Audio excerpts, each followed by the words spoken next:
In the Gospels, we see Jesus over and over. We see this throughout the Gospels. Jesus has a remarkable ability to look at our natural experiences and use those to point us to spiritual reality. He uses natural experiences to point us to spiritual realities. For example, a couple of weeks ago we looked in John chapter 3. He's having a conversation with Nicodemus. He says, "You must be born again." Nicodemus says, "How can I be born again?" Jesus uses a natural experience of giving birth to point us to the spiritual reality of rebirth, being born again, spiritual birth. He told a story one time that we call the parable of the sower. That's a bad name. It's not the parable of a sower. It's the parable of the soils, more accurately. You remember the story. This farmer is throwing seed. Some seed falls here, some seed falls there, some seed, different types of soil. And as the soil is different, it handles the seed differently. Some accepts the seed and it becomes this full, beautiful plant, and some rejects it like a rock. It does. And so he's using natural experiences. This was an agricultural community. They understood farming. So he could use natural experiences like farming to point them to the spiritual reality of, now your heart is like the soil. Which soil are you? What kind of heart do you have? Will you receive the gospel? In a similar way, they're walking along and they see a field it's harvest time. And he uses a natural experience. They're used to farming. They see the field. It's time for harvest. He says, "Look to the field. It's white unto harvest." And then he uses that to point them to a spiritual reality. He says, "Pray therefore to the Lord of the harvest that he might send workers." In other words, pray that God would send folks who would tell the good news, tell the gospel, and bring in a harvest of souls, a harvest of people. So throughout the story, even toward the end there, where he's in the upper room with his disciples, Jesus washes their feet. That was a natural experience. They did that before every formal meal. That was just part of the culture. So it was a natural experience. They had dirty feet. They don't want dirty feet at a nice meal, so he washed their feet, a natural experience. But he used it to point them to a spiritual reality when he said, "If I, being greater than you, if I'm the master and I have served you in this way, now you go and serve one another." He uses a natural experience to point to a spiritual reality. It's important that we understand that's how he worked, because it is then that we can more fully understand John chapter 6. And I want to invite your attention to John chapter 6 this morning as we hear him say, "I am the bread of life." A natural experience that points to a spiritual reality. He said, "I am the bread of life." Look with me, I'm in John chapter 6. And before we jump into verse 22, let me just kind of bring you up to date real quick, because as we go through the book of John, it's going to take us all the way to Christmas, but in order to get there, we have to skip certain parts of the book. So we can't read every word and every line. We're having to skip some chunks of the book to get through it. So let me bring you up to date on what we've missed. Robert introduced us to the person we've always called the woman at the well. He introduced us to her last Sunday. Jesus shares with her that I have living water. Oh, notice that again, a natural experience, drinking water. He uses it to point to a spiritual reality. I have this living water, which is salvation, that I can make available to you. So after he leaves the woman at the well, he starts to work among the people, and he starts healing people and teaching his word to them. There's a lot of healing that goes on. He heals the person who can't walk and helps them walk. He heals the children who are sick. He makes the leper clean again. And so he goes through this time of healing. And as he does these signs, these miracles, the great crowds begin to hear about what he's doing, and they start following him.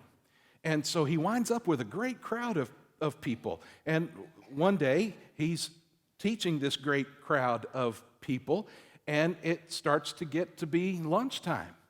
And instead of stopping his sermon in time to get home for the Cowboys or NASCAR or whatever, he says, how can we feed these folks? And the only thing close by, the only thing that they could get their hands on was 5 loaves and 2 fish. And so he takes the 5 loaves and the 2 fish, and he starts to break them and multiply them. And he asked God he gave thanks to God first. After giving thanks, he breaks them and multiplies them, starts spreading them out. Everybody gets their fill, and there's 12 big baskets left over after. We're talking about thousands of people here, by the way, 5,000 men estimated, but then that's just the men. So you add the kids and the women, we're talking 15,000, 20,000 people, something like that. After all that, that's a very long day. He and his disciples are tired. The disciples decide, he sends the disciples across the lake. They get in a boat, and they're going to go across the lake. Well, Jesus says, I need to have some alone time. I need to rest. So y'all go ahead, and I'll join you later. They start their journey across the lake and look up, and here comes Jesus walking on the water out to them. He gets to the boat, he joins them in the boat, and they continue their journey to the other side of the lake. The next morning, all of those people who have gathered, they go to the shore and they say, you know what, there was only one boat here yesterday, and we saw the disciples get in that one boat and go across the lake. Jesus was not in that boat. So where is Jesus? He fed us some good food yesterday. We need to find him again. Where is this food serving dude?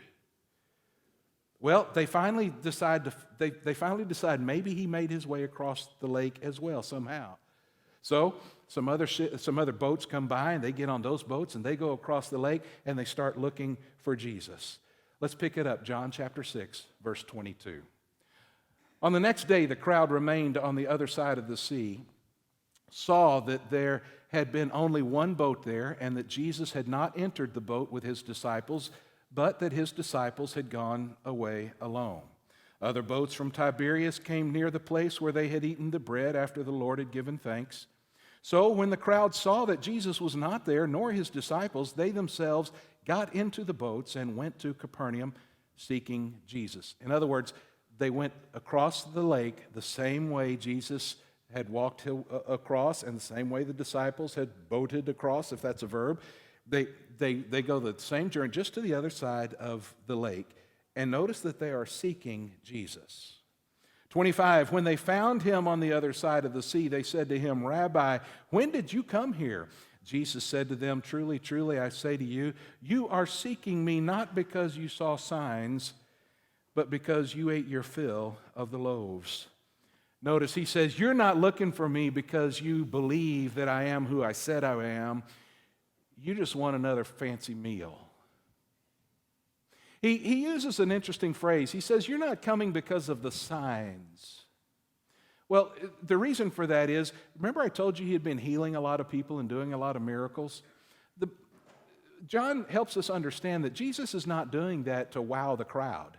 Jesus is doing that as signs, as obvious proof, if you will, that he is indeed the Messiah. The miracles are called signs because they point to him. They help people understand he is who he says he is in order that they might believe. Remember, that is the key to this entire gospel, and it's the point of our series, summarized for us in John chapter 20, beginning at verse 30. We've looked at this a number of times. This is the kind of the theme verse for the whole series. Jesus did many other signs in the presence of the disciples, which are not written in this book. But these are written so that you may believe that Jesus is the Christ, the Son of God, and that by believing you may have life in his name. The signs were there so people would believe him. And he says now, you did not come because the signs convinced you that I'm Messiah. You just came to see me do a magic trick. You came to get more food. And he continues then, verse 27. Do not work for the food that perishes, but for the food that endures to eternal life, which the Son of Man will give you. The first hint that he is using a natural experience, food, to point to a spiritual reality. He says, you just came because you want more food. Don't run your lives based on getting more food. Don't run your whole life based on making sure that there's food on the table. There's more to life than that. That food that you work so hard for and that you provide and you put on the table, it is eventually going to decay. It's going to go bad. Why live your whole life focused on that food? He says instead, look at the spiritual reality of a food that lasts forever. He says again, verse 27, reviewing 27, do not work for the food that perishes, but for the food that endures to eternal life, the spiritual reality that I'm about to show you, which the Son of Man will give to you. For on him God the Father has set his seal. Then they said to him, what must we do to be doing the works of God? The only thing they knew is that if God was going to give them something, they had to work for it. That's the only life they knew. There are a lot of folks who still think that today, that in order for God to give me something, I have to work for it. I have to earn it. I have to say the right thing or do the right thing or be at the right place at the right time. And so they said, what are the works that we have to do in order to get this thing that you're promising from God? And Jesus says in 29, this is the work of God. Now, this doesn't mean the work that God does as much as in this case, it means this is the work that God expects of us, the godly work that he's calling us to, okay? That you believe in him whom he has sent. That is the only work we are called to do in order to find salvation. That we believe Jesus is who he says he is. So they said to him, then what sign do you do that we may see and believe? They said, okay, we weren't paying attention to the signs, but we're ready to pay attention now. So show us another trick. Show us something that'll prove that you really are who you say you are. What work do you perform? And then they give him a suggestion. Our fathers ate the manna in the wilderness. As it is written, he gave them bread from heaven to eat. Jesus said to them, truly, truly, I say to you, it was not Moses who gave you the bread from heaven, but my Father gives you the true bread from heaven. They said, you know, our forefathers, they had manna. Now, yesterday you made bread, and it was pretty good bread, by the way. And we want you to see, we want to do that again. Remember, that's the only reason they came, to get more food. And so now they're saying, our forefathers in the desert, they got manna every day. So far, you've only fed us once. Prove that you're better than Moses. Prove that you are who you say you are, and give us food again. You remember how manna was provided for the children of Israel as they wandered through the wilderness. They'd wake up each morning and there would be new manna on the ground. They could pick up and they could use that manna. And manna was pretty amazing. By the way, the word manna means, what is that? And that's honest.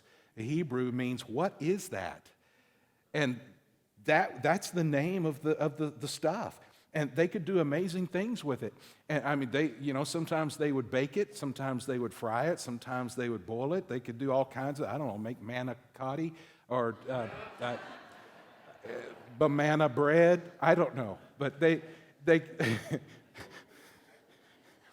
they could do amazing things with it, and they had every day they would keep doing this. So they said, hey, when they had manna, they had it every day. How come you could only feed us one day?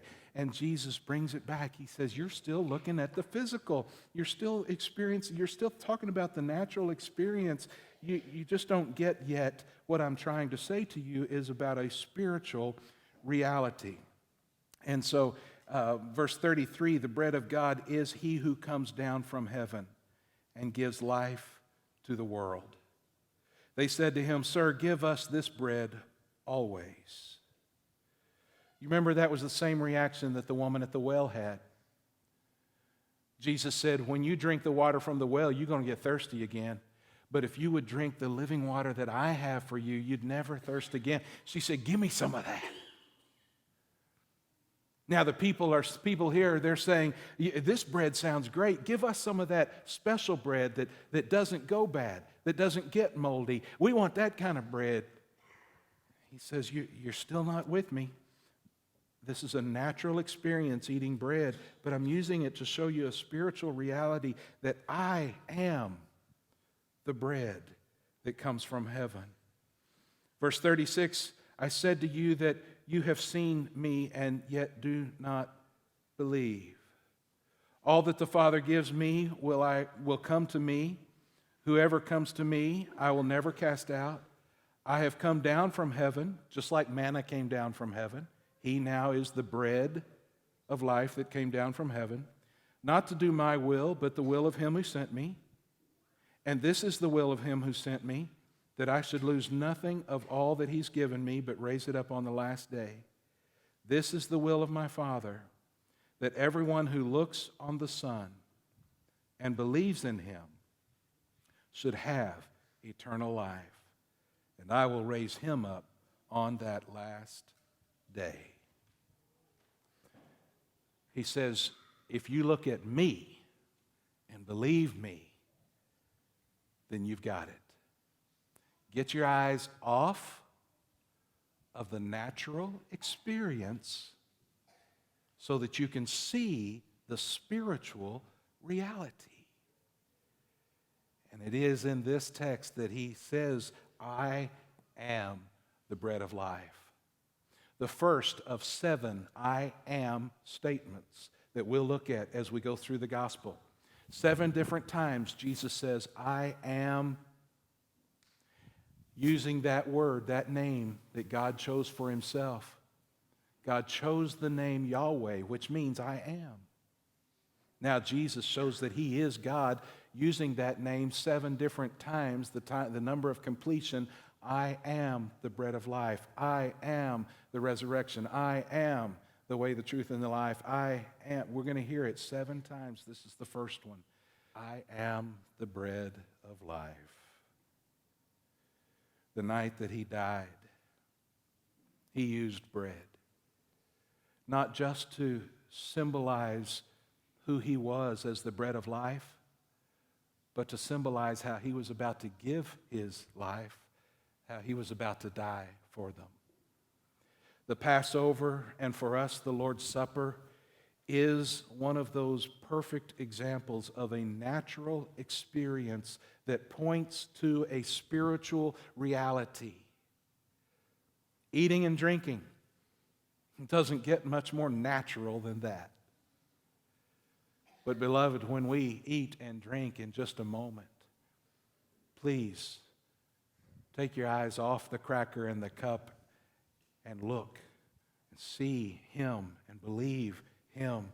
Look beyond the natural experience and find the spiritual reality that Jesus, the Son of God, did indeed give his life, allowing his body to be broken, his blood to be shed, that we might find life.